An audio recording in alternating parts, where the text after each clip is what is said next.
The next day, soon after dinner, Gabriel's knock, sharp, coded, brought Martha to the hallway like a shot, her pulse a live wire beneath her skin. "Your cover's blown," he whispered. "Joseph got a call. Someone fed him your bureau alias. We have to assume we're compromised." Martha's throat closed. "What about you?" "He's suspicious, not certain, but he knows you." "How long do we have?" Gabriel checked his watch. "Hours, maybe." "Hours? That was all?"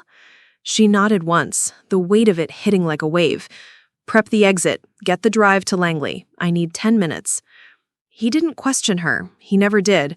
She turned back toward the guest wing and walked fast. Fina was in her bedroom, standing by the vanity, removing a diamond necklace Martha had seen her wear a dozen times at Joseph's side. Her dress was still on, a backless, wine-colored thing that clung to her hips like it had been poured onto her skin.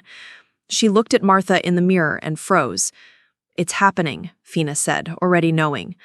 Martha nodded, stepped in, shut the door. "Pack whatever you need. Leave anything you can't run in."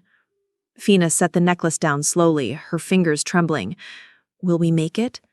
Martha crossed the room and pulled her in by the waist. "Yes." "You're lying," Fina whispered. "I'm hoping." Their kiss this time was fire and farewell, desperate, raw. Martha's hands roamed Fina's back, gripping tight like she was afraid she'd slip away. Fina kissed her back hard, mouth open, teeth grazing her lower lip. There was no softness left between them, only heat, only now. Clothes fell away in frantic, clumsy tugs. Martha's shirt was yanked over her head, Fina's dress pushed down her hips. They barely made it to the bed, falling onto it like a wave crashing against stone. Fina sat up beside her, kissed down her throat, her chest, biting gently at the curve of her shoulder. Martha gasped and arched beneath her, fingers digging into Fina's hips. "I want to remember this," Fina said, breath hot against her skin. "Not fear, you." Martha flipped them, pinning Fina beneath her, lips trailing down her stomach, her thighs, until Fina was trembling and whispering her name like a litany. They moved together like dancers in a storm, urgent, rhythmic, sacred. Sweat slicked their bodies. The room smelled of skin and perfume and the electric charge of danger. Every kiss, every moan was layered with meaning, like they were carving a memory into each other's bones.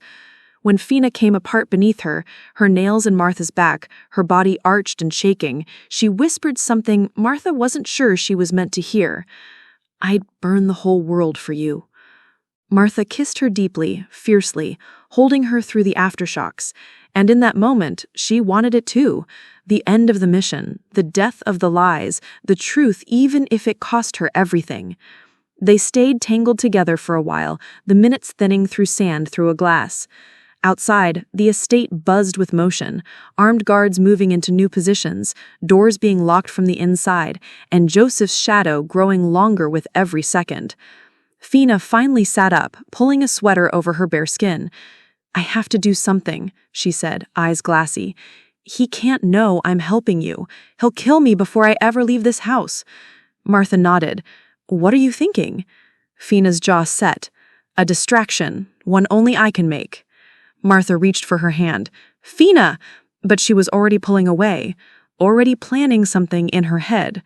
Something dangerous. 10 minutes later, Martha and Gabriel moved through the side exit of the estate under the cover of a fire alarm, smoke pouring from the back kitchen, where Fina had poured an entire bottle of liquor onto the stove and lit a single match. It wouldn't kill anyone, but it would be loud, and that's all they needed. Gunfire cracked once in the distance. Gabriel shoved Martha into the SUV. "We're hot. Move." "Where's Fina?" she asked, already twisting around. But the smoke swallowed the house whole.